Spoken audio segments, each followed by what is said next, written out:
नमस्कार दोस्तों, स्वागत है यूट्यूब चैनल पे। आज हम लोग, जैसा कि मैंने बोला था कि पहले हम लोग पढ़ेंगे भूकंप के बारे में, तो वही हम टॉपिक लेके आ गए हैं, भूकंप। इसमें हमने ज़्यादा कुछ नहीं जोड़ा है, वही जोड़ा है जो एग्ज़ाम की दृष्टि से बहुत ही महत्वपूर्ण। मैं बता देता हूँ, इसमें एसएससी हो, बैंक हो, रेलवे हो, ग्रुप डी हो, एनटीपीसी, कोई भी एग्ज़ाम हो, यूपी पुलिस हो, एमपी पुलिस हो, बिहार पुलिस हो, कोई भी हो, सारे के सारे एग्ज़ाम की दृष्टि से बहुत ही इम्पॉर्टेंट हैं। आइए अब हम लोग भूकंप के बारे में देख लेते हैं क्या होता है भूकंप।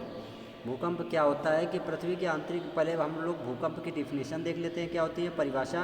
पृथ्वी के आंतरिक कारणों से हुई पार्थिव हलचल को भूकंप कहा जाता है। पृथ्वी के अंदर से जो कारण कोई उत्पन्न हो जिससे भूकंप आ जाए, उसे मतलब पृथ्वी हिलने डुलने लगे, और उसी को हम लोग भूकंप कहते हैं। भूकंपी तरंगों का मापन सिस्मोग्राफ यंत्र से करते हैं, जिस पर लगा पैमाना रिएक्टर पैमाना होता है। रिएक्टर पैमाने में 1 से लेकर 9 तक अंक अंकित होते हैं। ये आप लोग याद रखिएगा कि वो डायरेक्ट क्वेश्चन छोटे छोटे पूछ लेगा कि रिएक्टर पैमाने पर कितने अंक अंकित होते हैं। 1 से लेकर 9 अंक तक रिएक्टर सिस्मोग्राफी यंत्र का कौन सा पैमाना होता है, रिएक्टर पैमाना होता है। भूकंप का मापन किस यंत्र से करते हैं, सिस्मोग्राफ यंत्र से करते हैं। यहाँ से इतने क्वेश्चन बनते हैं और पूछे भी गए हैं कई एग्जामों पे। आइए दोस्तों हम लोग देख लेते हैं अब उसके आगे डिफिनीशन के बाद में क्या है। सबसे पहले हम लोग देख लेते हैं रिएक्टर पैमाने के बारे में। मैं अभी बता दूंगा आप लोगों को। रिएक्टर पैमाने के आधार पर भूकंप को 3 भागों में बांटा गया है। कौन कौन से हैं?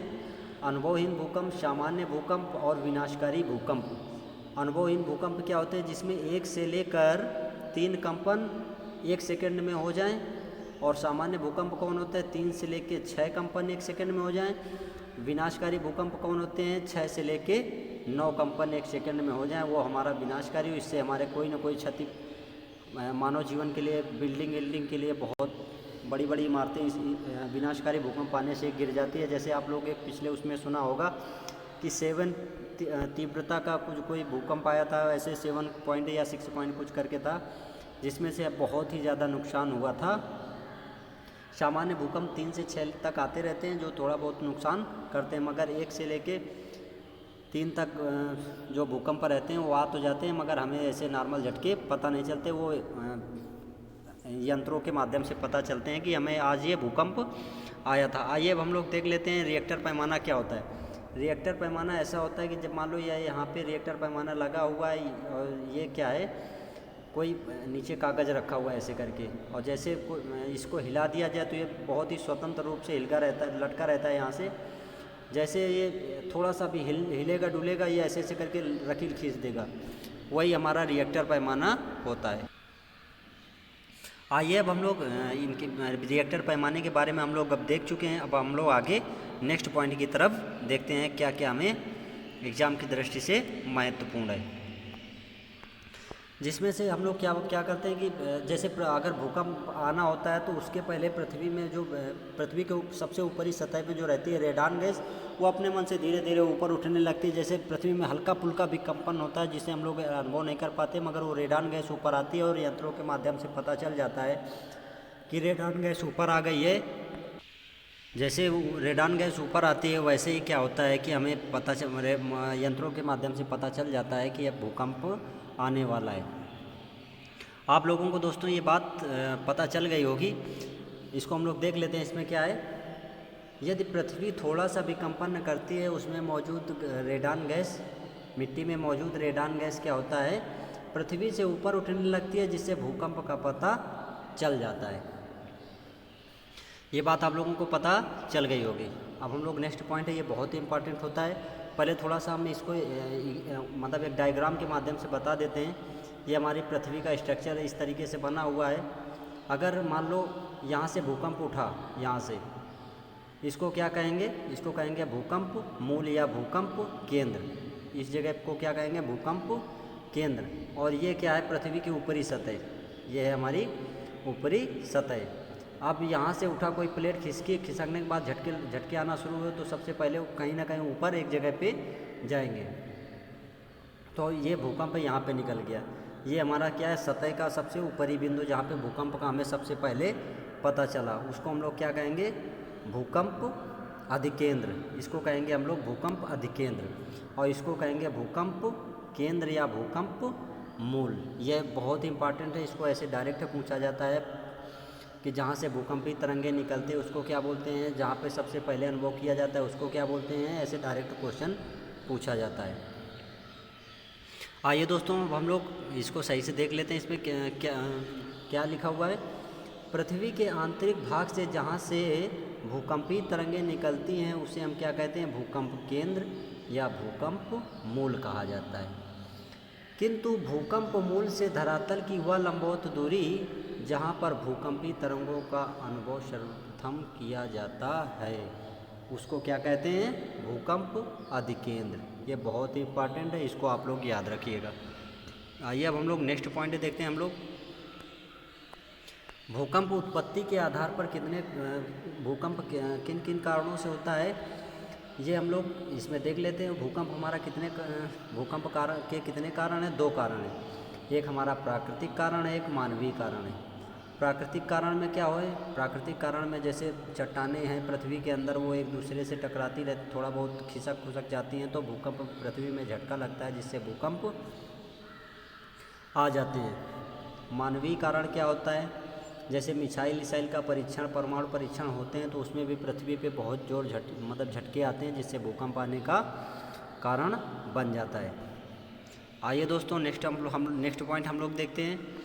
नेक्स्ट पॉइंट हमारा क्या है, नेक्स्ट पॉइंट हमारा है भूकंपीय तरंगें कितने प्रकार की होती हैं। भूकंपीय तरंगें हमारा 3 प्रकार की होती हैं। ये हमारा बहुत ही इंपॉर्टेंट है। कितने प्रकार की होती हैं, 3 प्रकार की होती हैं। ये तरंगें भी अलग अलग अपनी अपनी एग्जाम की दृष्टि से विशेषता रखती हैं, जिसमें से सबसे पहले हमारा क्या है, अनुदैर्ध्य तरंग, जिसको हम लोग प्राथमिक वेग जिसे हम लोग पी वेव से बोलते हैं। अनुप्रस्थ तरंग जिसे हम लोग सेकेंडरी वेव जिसे हम लोग यस वेव बोलते हैं। धरातली तरंग जिसको हम लोग आर वेव बोलते हैं। ये जो हमारा क्या अनुदैर्ध्य तरंग रहता है, हमारी पृथ्वी में क्या है, ठोस भी है, गैस भी है, द्रव भी, सब कुछ ऐसे भरे हुए। तो अनुदैर्ध्य तरंग को अगर इस तरफ से डाला जाए वो इस तरफ डायरेक्ट निकल जाती है। इसका मतलब ये रहता है कि ये ठोस, द्रव, गैस तीनों माध्यम में हमारी अनुदैर्ध्य तरंग चलती है। नेक्स्ट क्या है, अनुप्रस्थ तरंग। अनुप्रस्थ तरंग क्या है, ये जैसे पृथ्वी हमारी, इसमें यहाँ से मटेरियल भरा हुआ है जो द्रव अवस्था में, यहाँ से डाला जाता है और डालने के बाद ये ऐसे निकल जाती है इधर से। तो ये इससे पता चलता है कि एक जगह से डाला गया, बगल से टकरा के प्रक्षेपित हो गई, तो ये हमारी हो जाती है अनुप्रस्थ तरंग, जो केवल किस में चलती है, ठोस में चलती है। अच्छा, एक चीज़ और है, अनुदैर्ध्य तरंग, ये हमारी 8 किलोमीटर प्रति घंटे की रफ्तार से चलती हैं। और ये अनुप्रस्थ तरंगे क्या है, अनुप्रस्थ तरंगे हमारी 4 किलोमीटर प्रति घंटे की रफ्तार से चलती हैं। और धरातली तरंगे हमारी कितनी चलती हैं, अब धरातली तरंगे हमारी चलती हैं 1.5 से 2 किलोमीटर प्रति घंटे की रफ्तार से धरातली तरंगे चलती हैं। धरातली तरंगों क्वेश्चन पूछा जाता है कि भूकंप में सबसे अधिक किन तरंगों से नुकसान होता है, धरातली तरंगों से, क्योंकि ये पृथ्वी की सतह पे ही चलती हैं। भूकंप आने के बाद में जो हिलती है तो इन्हीं को धरातली तरंग कहा जाता है। एक हमारा क्वेश्चन पूछा जाता है कि जो प्रकाश तरंगों के भांति कौन सी तरंगें होती हैं और ध्वनि तरंगों के भांति कौन सी तरंगें होती हैं, ये सब क्वेश्चन पूछे जाते हैं। इनमें से हम लोग आपको बता देते हैं कि जो अनुदैर्ध्य तरंग होती है ये ध्वनि तरंगे की तरह कार्य करती है। अनुप्रस्थ तरंग जो रहती है ये हमारी प्रकाश तरंगे की तरह काम करती है। इनको लिख भी देता हूँ आप लोगों को, कहो तो ये हो गया हमारा कौन सा, ध्वनि तरंग, और ये हो जाता है हमारा प्रकाश तरंग। ये बात आप लोगों को बहुत अच्छी तरह से समझ में आ गई। इसकी चाल कितनी है, 8 किलोमीटर रहती है। इसकी चाल कितनी, 4 किलोमीटर। इसकी 1.5 से 2 किलोमीटर चाल रहती है। अब भूकंप मापक के बारे में हम लोग देख लेते हैं। भूकंप मापक जो हैं ये भी बहुत एग्जाम की दृष्टि से बहुत ही, ये रिएक्टर पैमाने के बारे में हम लोग बता ही दिए। मार्केली पैमाना भी रहता है, रोसी फेरल पैमाना रहता है। ये पैमाने के नाम आप लोग ऐसे याद रखना। भूकंप मापक के कौन कौन से पैमाने होते हैं ये हमारे, इनमें से ऐसे डायरेक्ट मतलब ऑब्जेक्टिव टाइप में बनाएगा निम्नलिखित में से कौन सा भूकंप पैमाना है? तो ये भी होगा, ये भी होगा, ये भी होगा, नीचे होगा, इनमें से सभी। तो ये बात आप लोग याद रखिएगा। नेक्स्ट पॉइंट हम लोग देख लेते हैं। नेक्स्ट पॉइंट हमारा क्या है? नेक्स्ट पॉइंट है महासागर में आने, जब जैसे भूकंप महासागर में मतलब आने लगता है तो ऊपर जाहिर सी बात है, ये हमारा अगर महासागर यहाँ पे बह रहा है, भरा हुआ है पानी पानी, और यहाँ पे अगर कोई भूकंप आ जाए तो यहाँ पे ज़रूरी ये तरंगे ऊपर भेजेगा, तो ये पानी ऐसे ऐसे इसका जंप मारेगा। इन्हीं को हम लोग फिर क्या हवाओं के माध्यम से बहुत लहरें बड़ी बड़ी उठेंगी, इन्हीं को हम लोग बोलते हैं सुनामी। तो सुनामी क्या रहता है? भूकंप का ही परिणाम, मतलब जो सुनामी समुद्री कंपन का ही परिणाम रहता है। एक बार फिर से हम लोग सही से देख लेते हैं। महासागर में आने वाले कंपन को समुद्री कंपन कहते हैं। क्या कहते हैं? समुद्री कंपन। महासागर में अगर यहाँ से भूकंप उठा तो ऑटोमेटिक ऐसे ऐसे करके बहुत बड़ी बड़ी तरंगें उठेंगी। तो महासागर में आने वाले कंपनों को समुद्री कंपन कहते हैं, तथा सुनामी समुद्री कंपन का ही परिणाम होता है। ये क्वेश्चन कई बार पूछा गया है। सुनामी क्या है? तो उसमें 4 ऑप्शन होंगे, जिसमें से एक ऑप्शन होगा समुद्री कंपन का परिणाम। आप लोगों को आई होप ये वीडियो बहुत अच्छा लगा होगा। मैंने केवल वही पॉइंट इसमें रखे हुए हैं जो एग्ज़ाम की दृष्टि से इम्पॉर्टेंट हैं। मैं फालतू की चीज़ें कोई नहीं रखता जिससे आप लोगों को बोरिंग महसूस हो। मैं वही चीज़ें ऐड करने की कोशिश भी करता हूं जो आप लोगों को एग्ज़ाम की दृष्टि से कहीं ना कहीं क्वेश्चन आप लोगों को ये मिलेंगे ज़रूर। नेक्स्ट वीडियो मैं बनाऊंगा किसका? राष्ट्रपति का। राष्ट्रपति के बाद मैं बनाऊंगा किसका? एक करंट अफेयर का बनाऊंगा, जिसमें से मैं केवल ये डालूंगा कि भारत में कौन कौन क्या क्या मतलब कहाँ कहाँ एक सीक्वेंस से डालूंगा। तो आप लोगों को ये वीडियो बहुत ही हेल्पफुल होने वाला है। जुड़े रहिए हमारे साथ। धन्यवाद।